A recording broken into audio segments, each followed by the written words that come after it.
cadowga runtii aad iyo aad bay waxa u gaaray dhibaato aad u fara badan oo dhaawac iyo dhimasho leh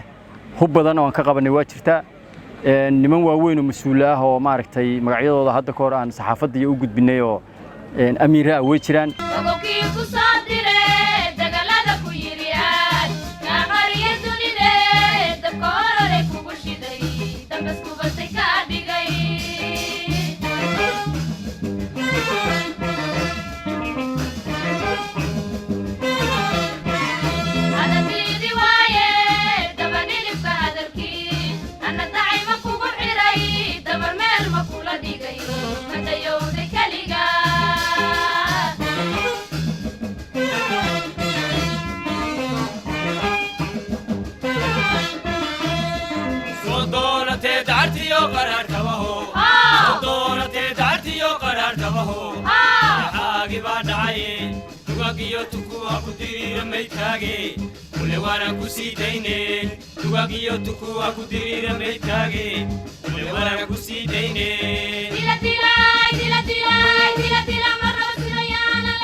tali waxa faahfaahin naga siisaa howlgalkii ciidamada qaranka ay kula wareegeen magaalada Janaale ee gobolka Shabeellaha Hoose. Bismillahir Rahmaanir Rahiim.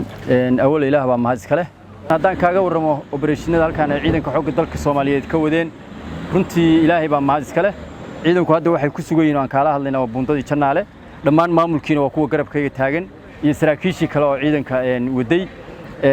hawshaasna waxay ku soo dhamaatay si nabad oo guul ah runtii annaga wax khasaare ah oo haba yaraateen soo gaaray ma jiraan Ilaahay baan ugu mahadnaqaynaa maadaama aanu magaaladiina gacanta ku hayno annagu aan khasaaran ay gaarin ciidankayaguna noo bad qabo taa Ilaahay baan ugu shukriyeynaa alxamdulillah rabbil caalamiin baan leeyahay tan kale cadowga runtii aad iyo aad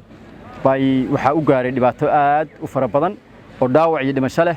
hub badan oo aan ka qabanay waa jirta niman waaweyn oo mas'uul ah oo maaragtay magacyadooda hadda ka hor aan saxaafadda iyo u gudbinay oo amiira way jiraan jab badan wuu gaaray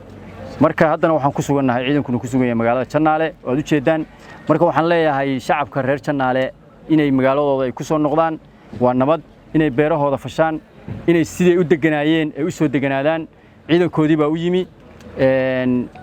aad baan ugu mahad celinayaa ciidanka sida ay shacabka u soo dhaweeyeen maadaama mar hadda arti gudoomiyaashii oo meesha degan oo waxba maamulkii aan ciidan ka maqlayn oo garabkayga taagan adminis waa shacabku waa joogaa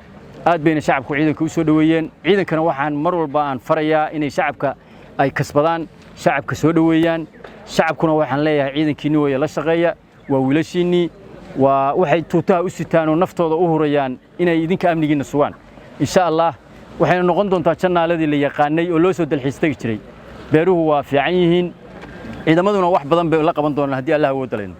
watahay tali aad u maasan tahay waxaad inooga warantaa tiradii saxda ahayd ee argagixisada halkan lagu baabiyay oo ciidanku ay cagta mariyeen adeer waan idin sheegay iyada oo saxaafaddana waa u soo bandhigaynaa ku oran mayo 2 iyo 3 iyo 4 iyo way dhaaftay oo wax maartay haddeer aan ku tirin kara maaha aad iyo aad bay dib u gaartay insha Allah saxaafaddana waa ka arki doontaan inta ay tiro leeyihiin waxaan tiri karna maaha waa tiro dhaaf